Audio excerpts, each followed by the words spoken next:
Olá, bem-vindos a mais uma conversa detalhada aqui no nosso espaço. Hoje o tema, olha, afeta milhões de pessoas: diabetes e seus tratamentos.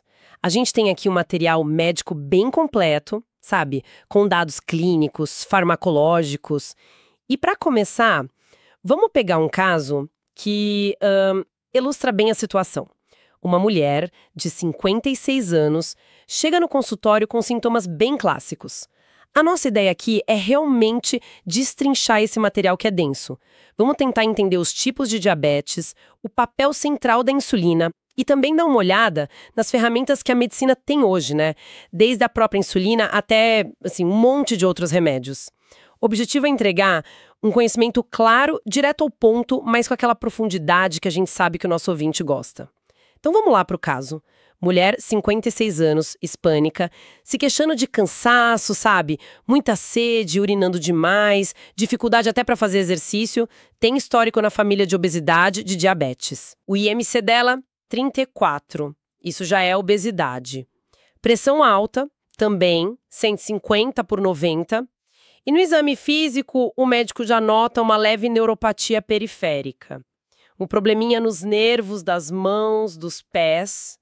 E os exames de sangue, bom, aí confirmam tudo. Glicose medida a qualquer hora, 261 mg/dl. Em jejum, 192. Quer dizer, bem altos, né? E ainda tem alteração nas gorduras do sangue.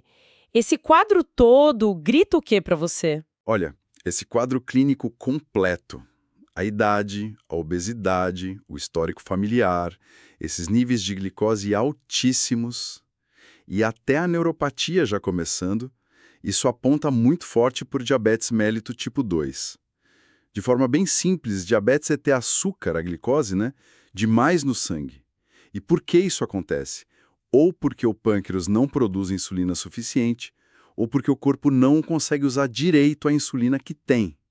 É o que a gente chama de resistência à insulina. O material que a gente está usando divide o diabetes em 4 categorias principais, assim.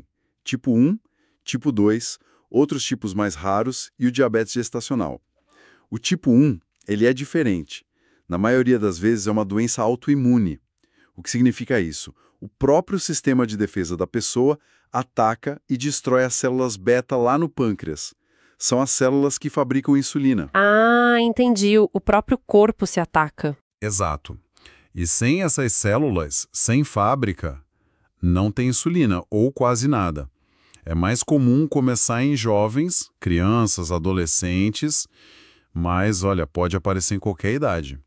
E quem tem tipo 1, essa pessoa precisa de insulina para viver, é essencial. Às vezes, para confirmar, a gente pede exames de anticorpos, como o anti-GAD65.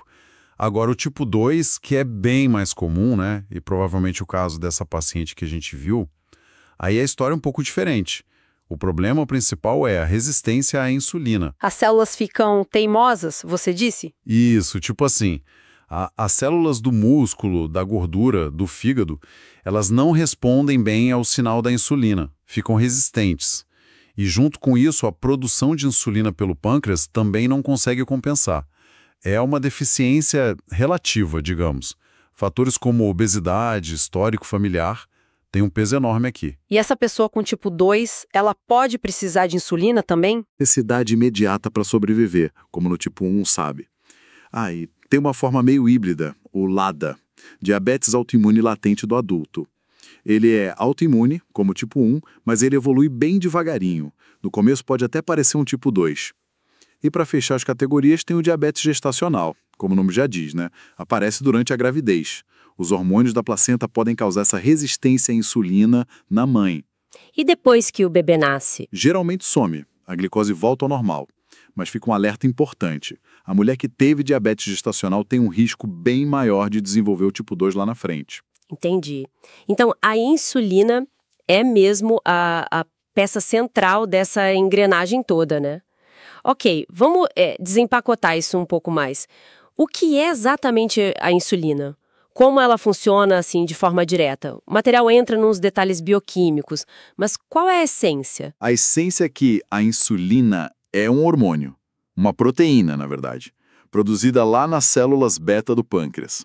E ela funciona basicamente como uma chave. É uma boa analogia. Uma chave. Como assim? Quando a gente come, o nível de glicose no sangue sobe, certo? Isso sinaliza para o pâncreas. Libera a insulina. Aí a insulina cai na corrente sanguínea e viaja pelo corpo. Ela vai, bater na porta das células, principalmente músculo, gordura e fígado. O mecanismo exato para liberar a insulina envolve uns sinais dentro da célula beta. A glicose entra, aumenta uma molécula chamada ATP, fecha os canais de potássio, enfim, uma cascata que faz a célula liberar a insulina que estava guardada. Uma vez no sangue, ela age bem rápido. A meia-vida dela é curta, coisa de 3 a 5 minutos, e logo é degradada, quebrada, principalmente no fígado e nos rins. Certo. E quando ela bate na porta da célula, o que acontece? Como essa chave funciona para baixar a glicose? Ela se encaixa num receptor específico na superfície da célula, como a chave na fechadura mesmo. Esse encaixe dispara uma série de sinais dentro da célula. É uma cascata de sinalização. Simplificando bastante, essa mensagem que entra na célula faz duas coisas principais. Primeiro, manda a célula abrir as portas para a glicose entrar, especialmente um transportador chamado GLUT4, que fica no músculo e na gordura. Ah, então ela ajuda a glicose a sair do sangue e entrar onde precisa. Exato. E segundo, ela avisa o corpo para guardar energia, transformar a glicose em glicogênio, que é o estoque, no fígado e nos músculos, e também guardar gordura no tecido adiposo. Ao mesmo tempo, ela freia a liberação de energia que já estava guardada. Impede que o fígado produza mais glicose, por exemplo. Assim, o grande maestro do metabolismo da energia no corpo. Faz todo sentido. Uma chave que abre a porta para a glicose e ainda manda guardar o excesso. Super importante. E para quem não tem essa chave direito ou ela não funciona bem, como funciona a terapia com insulina? O material fala que tem vários tipos, né? Isso. O grande desafio da terapia com insulina é tentar imitar o que um pâncreas saudável faz, que é o quê? Liberar um pouquinho de insulina o tempo todo, é o que a gente chama de insulina basal, para controlar a glicose entre as refeições durante a noite, e liberar picos maiores de insulina, o bolus ou prandial, na hora das refeições para cobrir o açúcar que vem da comida. Imitar a natureza, então. Exatamente. E os tipos de insulina que a gente tem hoje variam basicamente nisso, na velocidade que começam a agir e quanto tempo dura o efeito. A gente tem as de ação rápida, são os análogos de insulina, lispro, asparte, glulisina. Elas são modificadas para agir muito rápido, coisa de 5 a 15 minutos. O pico de ação é em mais ou menos 1 hora e o efeito total dura umas 4 a 5 horas. Essas são boas para aplicar na hora de comer, então. Perfeitas para isso. Logo antes de comer. Elas também são as preferidas para usar nas bombas de insulina, que a gente já vai falar. Depois tem a de ação curta, que é a insulina humana mesmo, a regular. Ela é um pouquinho mais lenta. Começa em uns 30 minutos, o pico é em 2 a 3 horas e dura umas 5 a 8 horas. Por ser mais lenta, precisa aplicar um tempo antes da refeição, uns 30 a 45 minutos. Ah, e um detalhe. A insulina regular é a única que pode ser usada na veia, em situações de emergência como cetoacidose diabética. Aí vem as mais lentas, para fazer aquela cobertura basal. Tem a de ação intermediária, a famosa NPH. Ela começa a agir em 2 a 5 horas, dura umas 4 a 12 horas, mas o grande problema da NPH é que ela é muito imprevisível, sabe? A absorção varia demais. O uso dela está diminuindo bastante. E quais são as melhores para essa função basal, então? São as de ação longa, que também são análogos. Temos a glargina e a detemir, principalmente.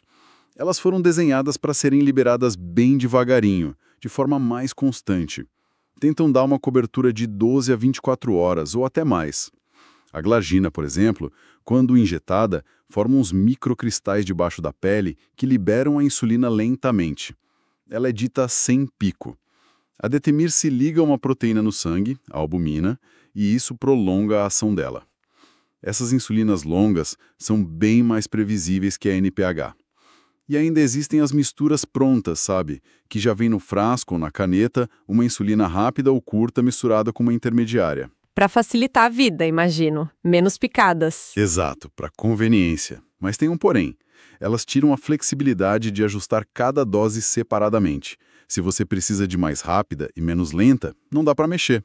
A concentração mais comum que a gente usa é a U100, significa 100 unidades de insulina por ml de líquido. E como aplica isso tudo no dia a dia? Seringa ainda se usa? Ainda se usa, mas bem menos. Hoje temos as canetas aplicadoras, que são muito mais práticas. Podem ser descartáveis ou com refil. E o método mais sofisticado é a bomba de infusão contínua de insulina. É um aparelhinho pequeno que fica conectado ao corpo por um catéter fininho. Essa bomba libera insulina rápida o tempo todo numa taxa basal que a gente programa. E na hora de comer, ou para corrigir uma glicose alta, a pessoa aperta um botão e a bomba libera um bolos extra. Nossa, isso parece bem próximo do natural mesmo. É o que mais se aproxima do funcionamento do pâncreas saudável.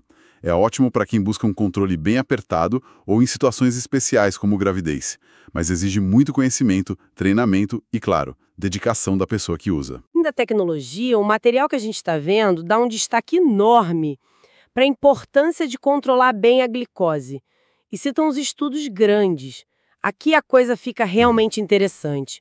O que esses estudos mostraram de tão revolucionário? Sim, são 2 estudos que mudaram completamente a forma como a gente trata o diabetes, o DCCT e o UKPDS. Antes deles, existia uma dúvida real se valia a pena o esforço de manter a glicose supercontrolada para prevenir as complicações lá na frente. O DCCT, Diabetes Control and Complications Trial, foi feito com pacientes com diabetes tipo 1.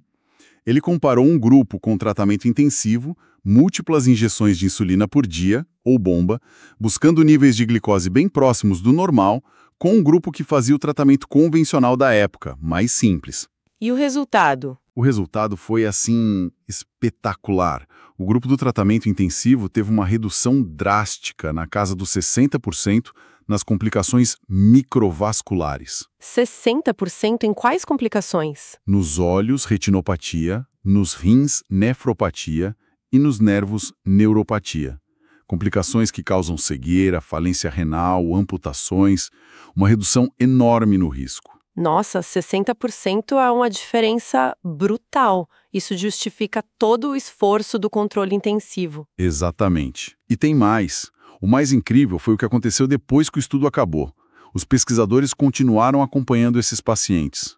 Mesmo quando os níveis de glicose dos 2 grupos ficaram mais parecidos com o tempo. Aquele benefício do controle intensivo lá no começo, ele persistiu por muitos e muitos anos. Não acredito. Mesmo depois que o controle não era mais tão diferente? Isso é o que a gente chama de memória glicêmica. O corpo lembra daquele período de bom controle inicial. Isso manda uma mensagem muito forte. Não se deve adiar o bom controle do diabetes. Quanto antes, melhor, e o benefício dura. Que informação poderosa é essa da memória glicêmica? E o outro estudo que você mencionou, o UKPDS? O UKPDS, United Kingdom Prospective Diabetes Study, fez algo parecido, mas com pacientes recém-diagnosticados com diabetes tipo 2. E ele confirmou, o controle intensivo da glicose também reduzia as complicações microvasculares no tipo 2. A mensagem era a mesma nesse ponto. Mas o UKPDS trouxe 2 outras descobertas muito importantes. Primeiro, ele mostrou que um remédio específico, a metformina, além de baixar a glicose, conseguia reduzir o risco de complicações macrovasculares, infarto, derrame em pacientes com excesso de peso. Ah, então a metformina teve um destaque especial. Teve sim. E a segunda grande mensagem do UKPDS, talvez até mais impactante, controlar bem a pressão arterial era tão importante ou até mais do que controlar a glicose para prevenir quase todas as complicações do diabetes, tanto as micro quanto as macrovasculares. Uau! Quer dizer, não é só olhar para o açúcar no sangue, a pressão é fundamental também. E falando em controle, qual o exame que eles usaram como meta nesses estudos? O material fala de HbA1c. Boa pergunta. A HbA1c, que a gente chama de hemoglobina glicada, é um exame de sangue fundamental no acompanhamento do diabetes. Ele não mostra a glicose daquele momento exato, como a ponta de dedo. Ele dá uma média do controle da glicose nos últimos 2 a 3 meses. Uma média. Como ele faz isso? É que a glicose no sangue gruda na hemoglobina, que é a proteína dentro das células vermelhas do sangue. Quanto mais alta a glicose no dia a dia, mais ela gruda. O exame mede a porcentagem dessa hemoglobina que está glicada, ou seja, com açúcar grudado.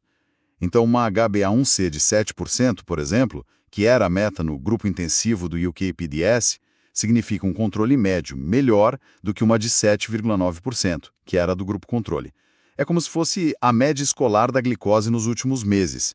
É essencial para ver se o tratamento está funcionando. Entendi. HbA1c, a média dos últimos meses. Muito útil. Mas usar insulina, mesmo que seja para chegar nessas metas ótimas de HbA1c, tem seus riscos, né? Quais são as complicações da própria terapia com insulina que o material aponta? O principal risco, sem dúvida nenhuma, é a hipoglicemia.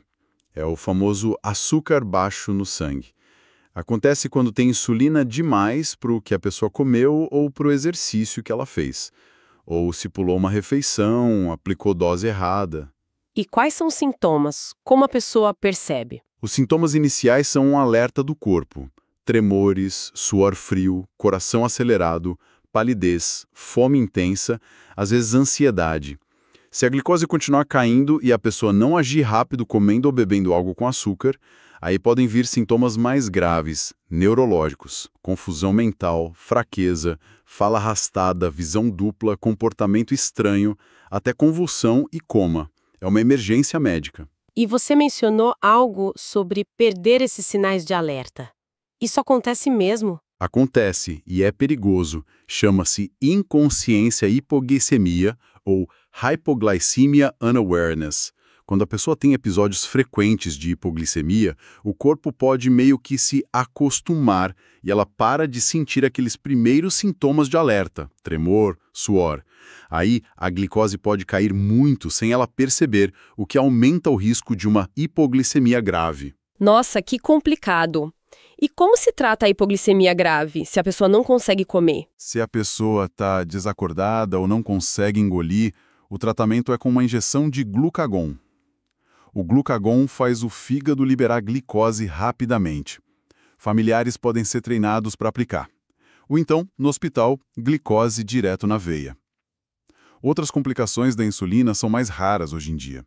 Antigamente tinha mais reação alérgica, resistência imune.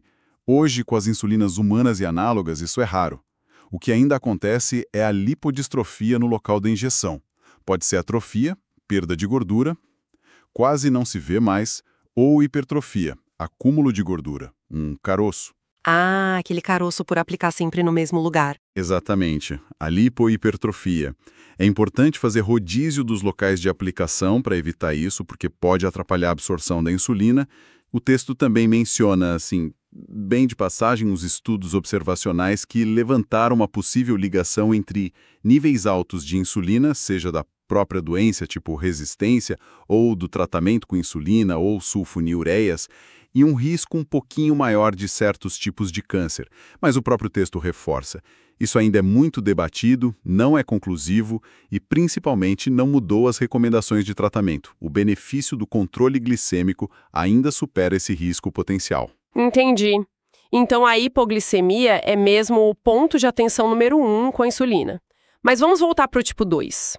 Além da insulina, o arsenal é grande, né? O material descreve um monte de outros remédios. Como a gente organiza essa farmácia toda? É verdade. Para tipo 2, o leque de opções aumentou demais nas últimas décadas. O material organiza esses medicamentos pelo mecanismo de ação, como eles funcionam. Podemos pensar em algumas categorias principais, olha só. Primeiro, os que estimulam o pâncreas a liberar mais insulina. Os mais antigos e conhecidos são as sulfonilureias, glibenclamida, glipizida, glimepirida. Elas agem lá no canal de potássio da célula beta, o mesmo que a glicose usa para sinalizar. Elas fecham o canal e forçam a liberação de insulina. Funcionam bem? Funcionam, baixam bem a glicose. Mas tem 2 problemas principais. Risco de causar hipoglicemia, porque liberam insulina mesmo se a glicose não estiver alta, e podem levar a ganho de peso. Nessa mesma linha, mas com ação mais rápida e curta, tem as meglitinidas, como a repaglinida. são para tomar logo antes das refeições para controlar o pico de glicose depois de comer. Segunda categoria, os que melhoram a ação da insulina no corpo ou diminuem a produção de açúcar pelo fígado.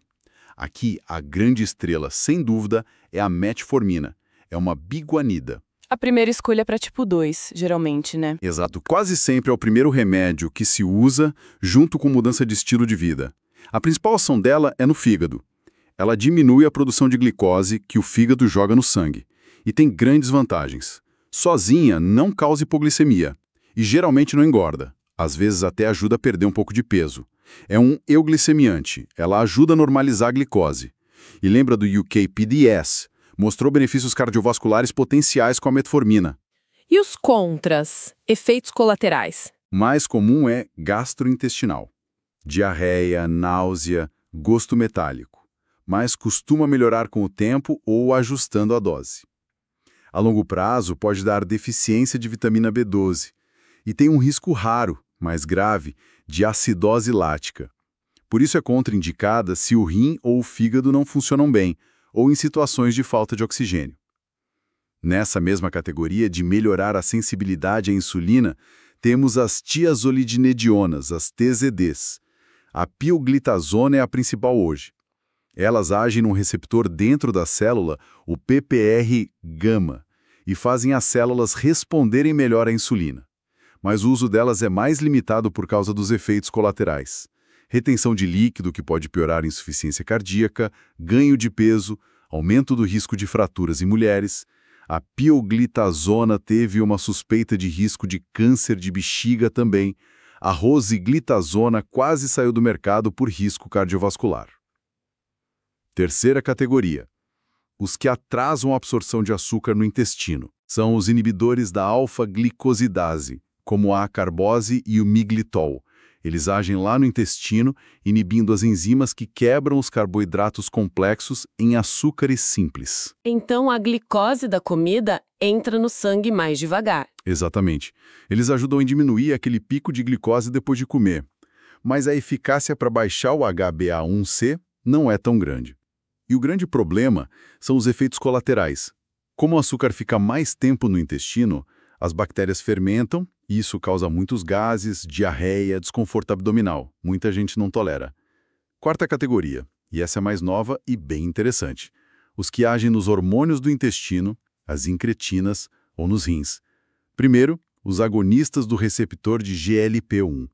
São injetáveis, como a isenatida, liraglutida, dulaglutida. Eles imitam o hormônio natural, o GLP-1, que tem várias ações boas. Aumenta a liberação de insulina pelo pâncreas, mas só quando a glicose está alta, isso diminui o risco de hipoglicemia.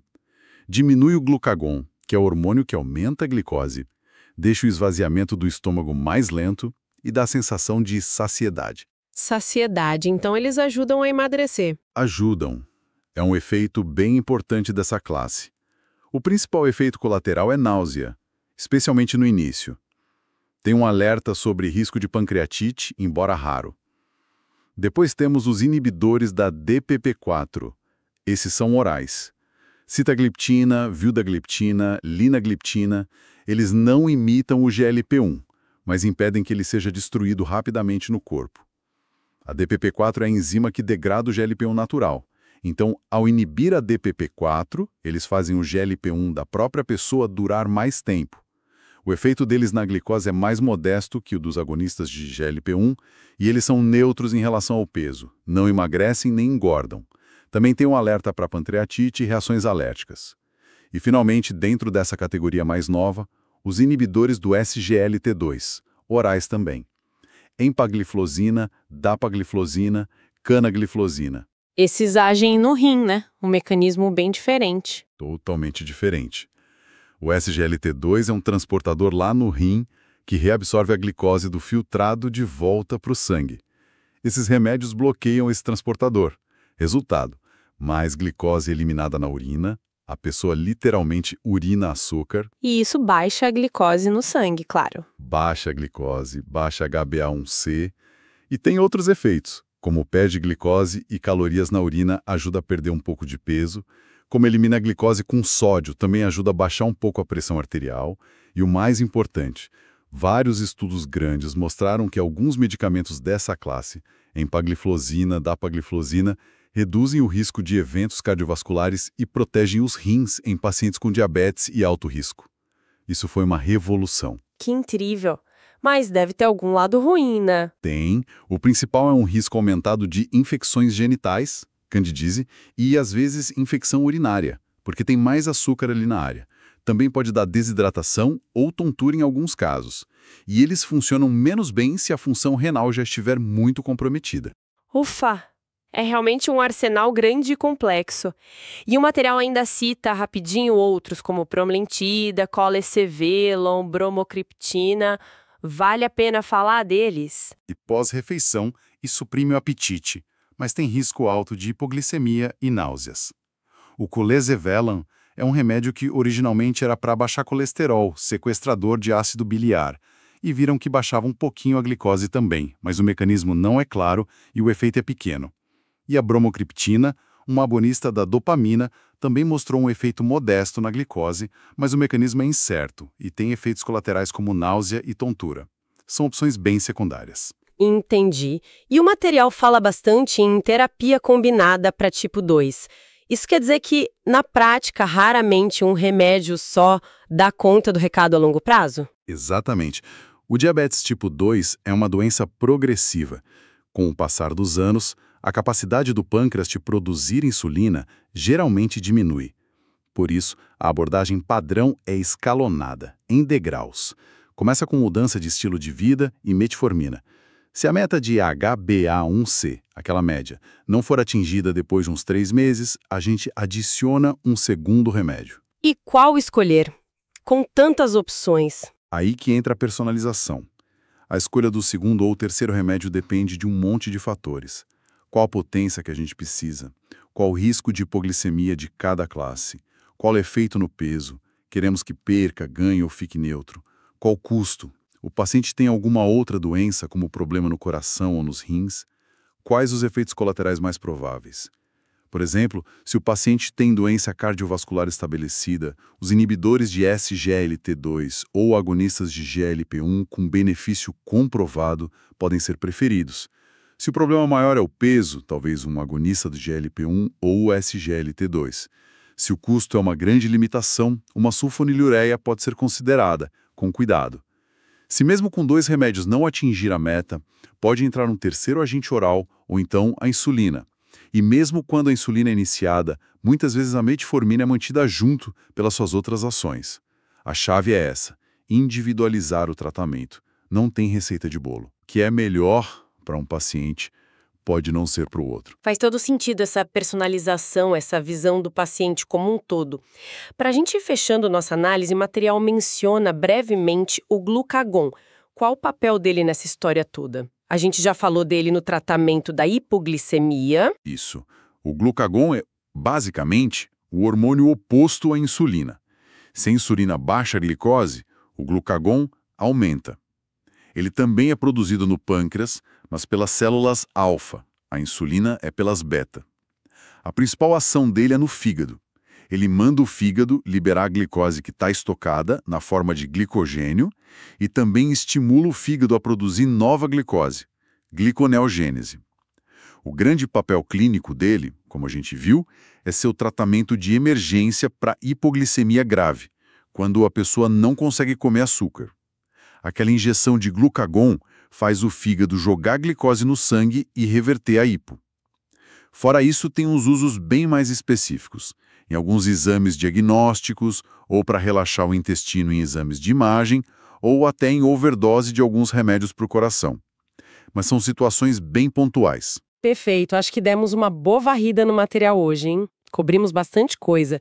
Os tipos de diabetes, a função essencial da insulina, essa chave do metabolismo. Vimos as diferentes formas de repor essa insulina, né? As rápidas, as lentas, as bombas.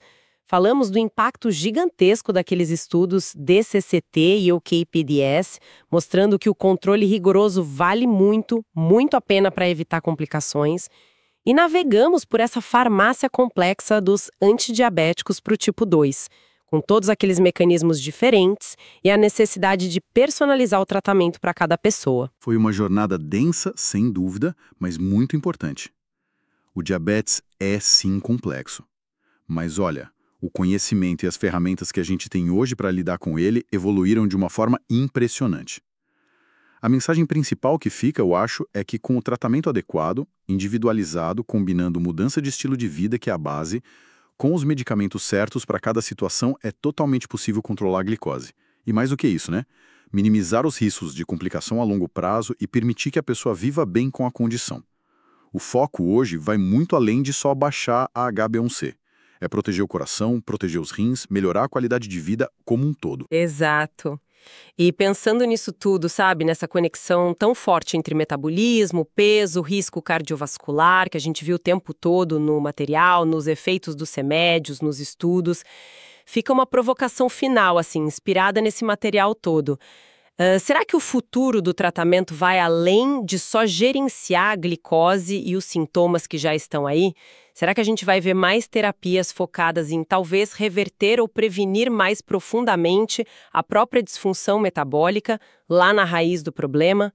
Ir além do controle, buscando talvez uma prevenção mais efetiva ou até uma restauração da função normal? É algo para a gente ficar de olho, né? Bom, agradecemos a companhia de todos neste nosso mergulho de hoje